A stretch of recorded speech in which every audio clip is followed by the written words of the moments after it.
Cent Podcast. Cool. Welcome back to the You Deserve a Drink podcast. This is the Cent podcast about everything happening on Cent and around it. This is Matthew, and I'm with the main man, Rizzle, as always. And today we have our first special guest ever.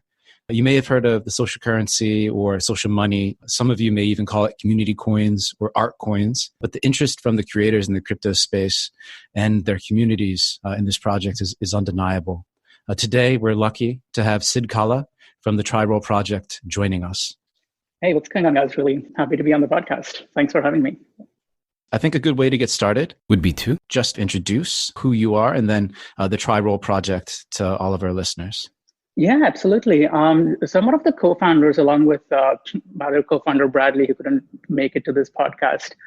So what we're trying to do at Roll is just the idea of creating social money for communities. Like in terms of the philosophical vision behind why we built Roll is that there is a lot of inherent value that's held by communities, whether this is online, Facebook or Instagram, Twitter, whatnot. But a lot of this value, when you look at the stack and kind of realize who owns this value, it almost always flows to the platform. So it's your Facebook, Instagrams, and Twitter, kind of your combined close to $1 trillion of market value. So when we started Roll, our idea was to try to give some of this power back to the people who are generating that value instead of the platforms that hold it.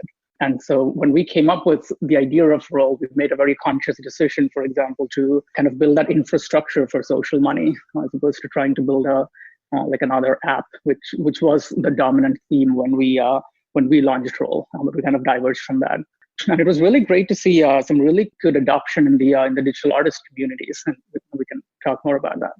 Hey, Sid, do you mind me asking, what is your background? Like, were you and Bradley involved in crypto or social media or some combination of the two prior to this? Or what piqued your interest of this like particular niche space in the first place? Yeah, so both of us have a pretty deep crypto background. So I've been writing in this space as a kind of a part-time journalist / researcher since late 2012, early 2013. Bradley has been in the space for several years as well. So we were both at CoinDesk for a while. He was a researcher there. I was a freelance journalist. I was in London. I was a researcher at Smith & Crown. Kind of did things more on the Bitcoin and finance side before that on an exchange that got acquired by Kraken. So yeah, we've been in the space for a while. Very cool. And I know that there's obviously an abundance of crypto artists that have really flocked to your platform. They're all over Cent. They're using it on Cent and crypto voxels to help bring people to their work as well on the various marketplaces like OpenSea. But I'm just wondering, because this is something that's bigger than crypto artists. I know that Jake Brookman the other day coined the term art coin to kind of describe this phenomenon, just because it seems like so many artists are using Roll and the service to create their own social money. But where do you see the future going in terms of the users who are using and creating the social money? Do you see that other creators hopping on in larger numbers heading forward, like streamers or podcasters or something like that? Yeah. So really like Connie's post yesterday that he posted on Cent, which is basically a text without much content where he says, oh yeah, he was my brainchild, not an art coin. And I think we are in the same camp. So I think that the idea of, like art coin is like a very limiting term, and he doesn't like it. Obviously, we don't specifically use that term either. The general idea here is that, well, one, it's not just about art, as Connie explains in the comments. It can be used for any creative endeavor, anything that he does in the future. So he could pivot to something else completely, and that's totally fine too. He can continue using you. So the value prop for him is like a much longer term value, as opposed to like, hey, there's this new token where you can buy my art. So that's the long term vision is what we're much more excited about. And in terms of community, so it's really great to see the adoption of social money in the crypto art community. And we are really grateful to all the really cool artists as well. I think we're in the first minute of the first innings. It's very hard to try to extrapolate from here. There's nothing inherent about the concept and idea of social money that is very specific to crypto art. So when we see the long-term vision of Roll, there are several things that we want to we want to see. But one of the big things is that we should be able to reach communities that are that even have nothing to do with crypto. And I think we are already laying down that path with some of the more like mainstream, like game streamers, for example. That's another category that we found some good traction on. And the more exciting thing for us is also this is the first time for a lot of people for holding any crypto asset at all. And that's really exciting to us as well. So it's a very, very easy way to onboard new people into the whole ecosystem. Sid, who do you see like benefiting from this the most, like in the early days right now? Like, are you seeing any particular type of people utilizing it more effectively or interestingly than others? Is everyone sort of like all over the place doing their things? I know you mentioned a lot of like streamers have started to become interested in it. I mean, if you were to sort of like look into your crystal ball and predict the future, and I realize that's impossible, but like, what's your gut telling you as far as who's going to be like the dominant user of this type of currency? Yes, I think the kinds of people who understand the value of crypto are also the ones who naturally are attracted to the idea of social money. So kind of tackling the crypto world is like a very natural place. And also given the fact that social money is built on Ethereum and it plays very well with the rest of the ecosystem, that's always a huge plus. So streamers, for example, like you mentioned, I think they also have, especially the streamers now that are getting into the whole NFT space, they really understand the value of holding assets digitally that are outside the control of the game developer. So a lot of the streamers that we are working with right now are people who have been streaming in various stages of project development for games like your Axie Infinity and Gods Unchained, things like that, which are gaining popularity. So where people understand the idea of digital value is like an easier onboarding process for us. Mm-hmm. Obviously, like you said, this is like the first minute of the first inning. There's still so much that needs to be done, both from the creator standpoint and then from the community to kind of really make these social currencies inherently valuable, right? So right now, we're obviously in the deployment stage. These creators are trying to give their core members of their community access to this social currency so that they can do certain things with it. I've seen a lot of different experiments on that front, a lot of like scavenger hunts for the social money, exchanging social money when artwork is purchased. What do you think the most effective method of distribution is, at least at this point, for creators to their community? Yeah, that's a great question, actually. So obviously we're pretty early in the game as well, so I don't have like definitive answers for that. But generally speaking, so if you look at, for example, the economics of roll, we have a vesting period of 3 years. In our estimate, that's about the time that we see people needing to at least like seed an entire economy. Obviously, there are going to be people who are going to do it much faster than that, and some people who may take even longer. But that's part of the appeal for us, that the distribution stage, if we break that down into where roll fits in, we as a platform don't define where and how social money should be used. And that's a very deliberate decision that we have made as a company. So when we create links, for example, the creators have used this in all sorts of super innovative ways. So Skinny has put this up on his YouTube videos as QR codes. Kanye has put this up after like a newsletter subscription that he has. Lots of artists have been using this in crypto voxels, as you guys have seen, and Cent as well. We see ourselves as building that infrastructure to enable these types of actions. And what these types of actions means is basically anything that's valuable to the community. So if Connie decides that, hey, lots of people visiting my crypto voxels is valuable to me and the community, then he can incentivize that action. If Skinny thinks, let's say he has a new YouTube channel and more people subscribing to his YouTube channel is valuable, then that's what he can do with it.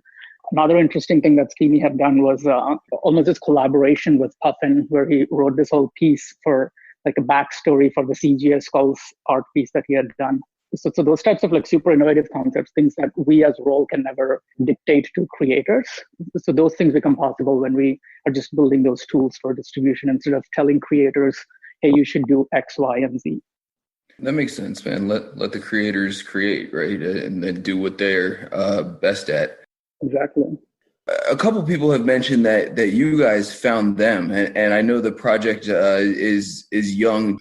Terrible pun. When you guys were unrolling this project, um, did you have like a short list of people or like websites that you were targeting, or was it just sort of like an organic process, like one thing led to another? Or because I mean, I think the concept is brilliant.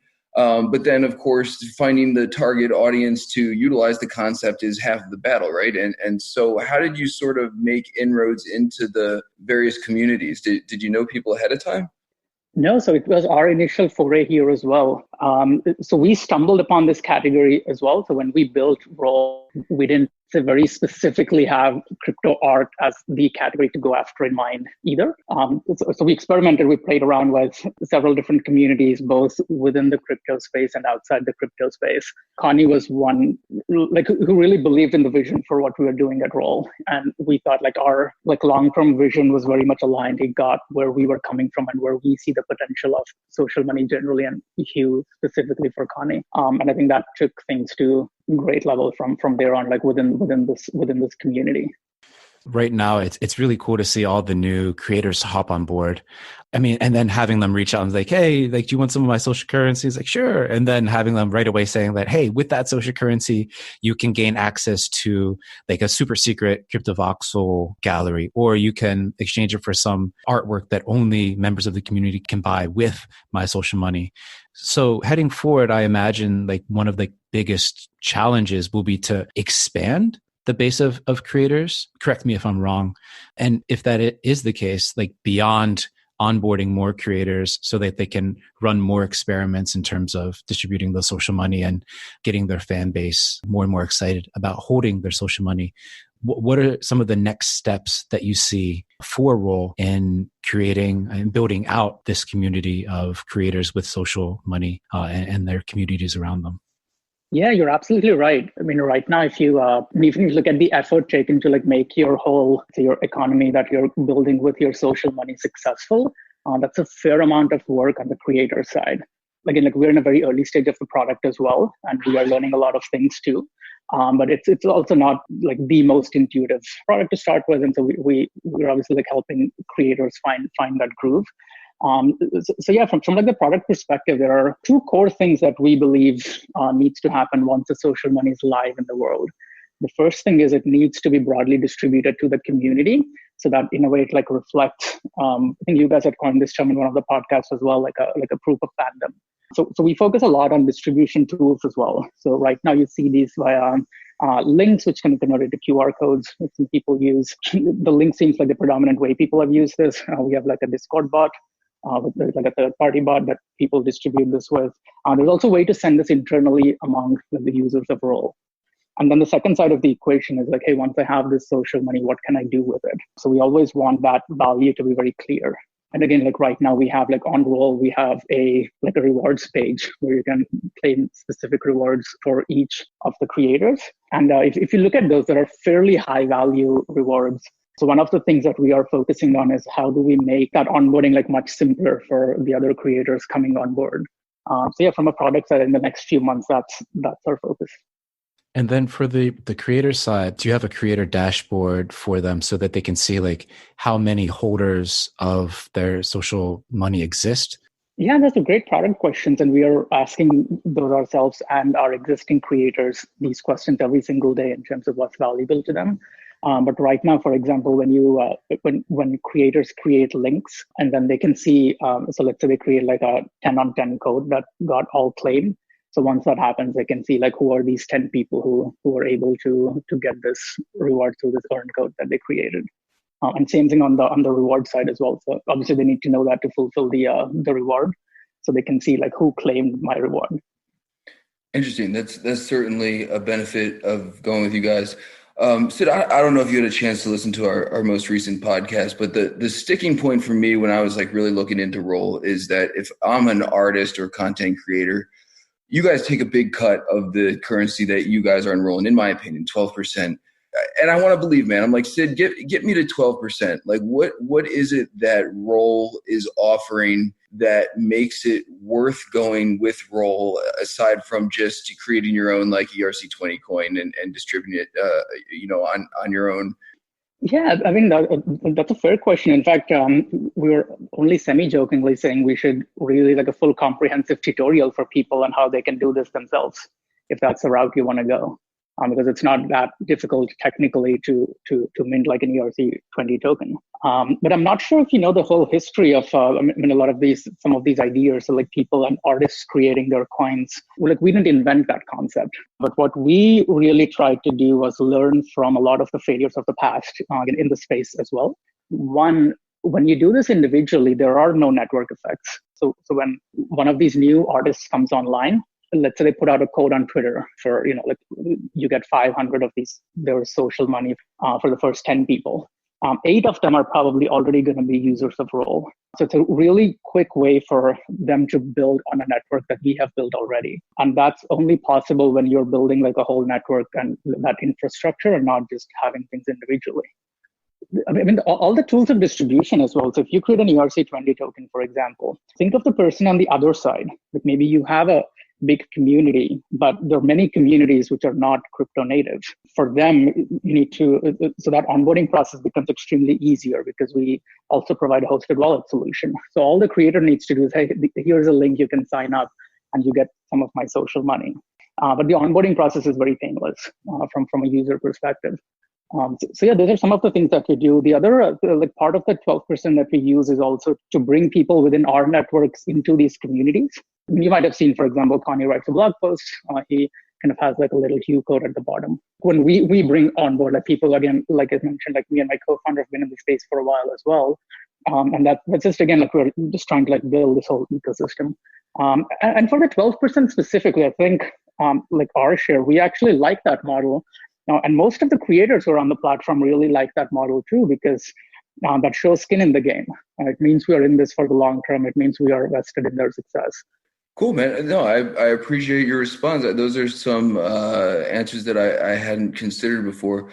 I believe a lot in what you're saying. I mean, I feel like if you're not technically inclined or crypto inclined, Roll certainly streamlines things in a way that people would otherwise have no idea like how to access without like really diving deep.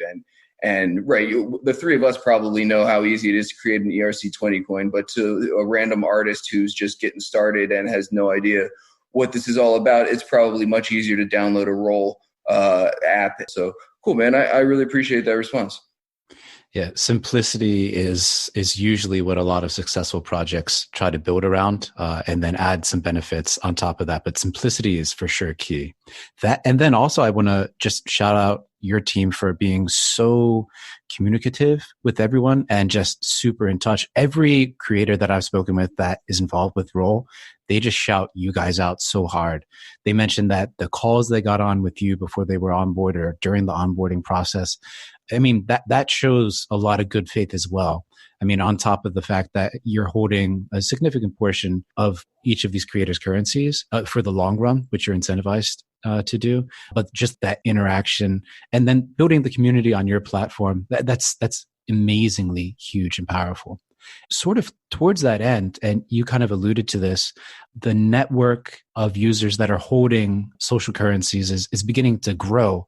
And that's a powerful onboarding proposition to new creators to come on and say, hey, there's a ready community of individuals that are ready to engage with you in order to get some of the social money.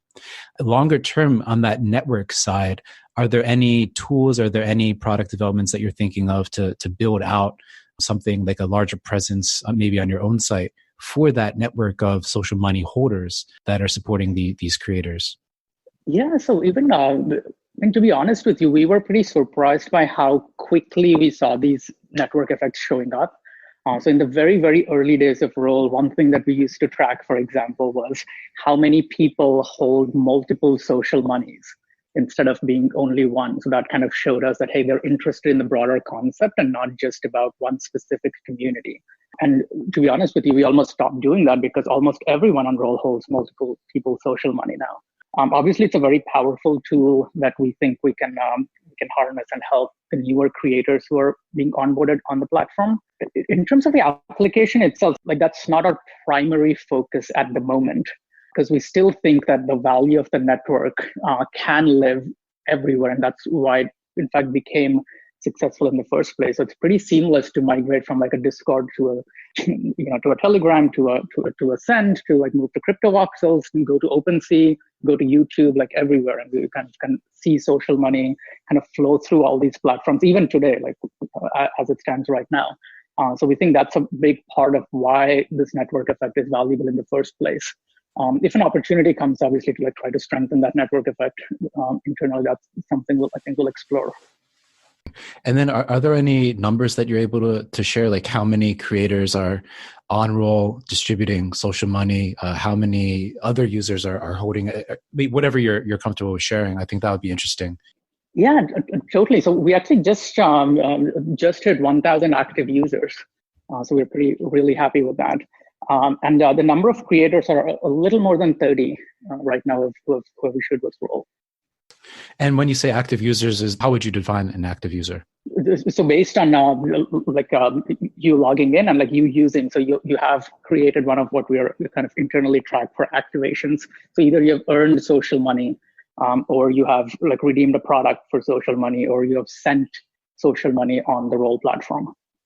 I'm one of them, man. I'm currently hoarding and scavenging and lurking and building up my stash. I actually did pop into Bard's VIP crypto voxel room and had no idea what to expect. And it was really, really cool. That was my first Roll redemption, and I thought like a really cool way of utilizing the whole thing, because in that way he does ensure that the VIP stuff goes to people who are paying attention to him. So in that specific instance, I feel like this is like mission accomplished. So it was real cool. Yeah, absolutely, man. We need more power users like you. So always happy to have. Yeah, as a user, because also I'm holding multiple social currencies as well. I really liked what Bard did with that exclusive access to something. I mean, I feel like that's a perfect use. Also, I mean, again, just shouting out Kanye, I feel like we cannot shout Kanye out enough. He is constantly trying to come up with different ways. I remember when he first distributing it, he had this like name board on his old CryptoVoxel plot that if you redeemed enough you could get your name on there and like have a legacy. That persistence in VR, I think, is like a really, really cool aspect of VR. But I'm just so excited for all the experiments that have yet to come, and everything that is going on with Roll and the creators that are using the social money. Yeah, that was a really good initiation, because it was one of the first the 20 redemptions of that reward to get your name on the shout out wall. And then Connie converted that into an NFT, and that was one of the first rewards that sold for Hue on Roll as well. Sid, what's been your biggest surprise of this whole venture? Is anything really come out of left field that you weren't expecting? I don't know if it's left field, but we were surprised by almost every creator we talked to, and a lot of the power users we talked to as well. Most of them would say that they will be very disappointed if Roll or social money goes away, for example. So we were really happy to see that we found a core set of users, and we understand our product is not perfect by any means, but we're really, really happy to see that. Yeah, there's no doubt it's generated a lot of buzz and a lot of excitement, and it seems like every day there's more familiar faces hopping on board. So it's been cool to witness.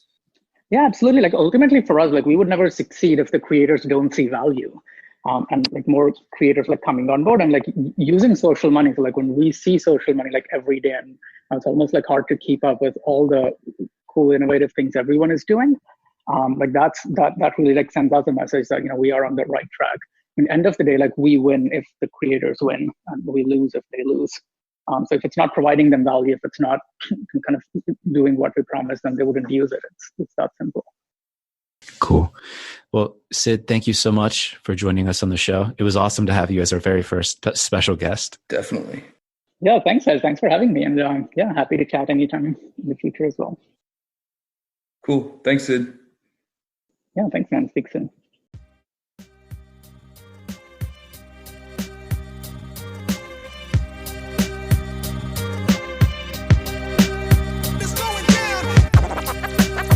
Cent Podcast.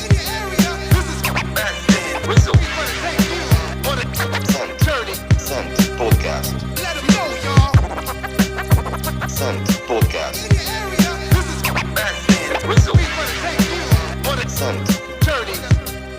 Cent Podcast.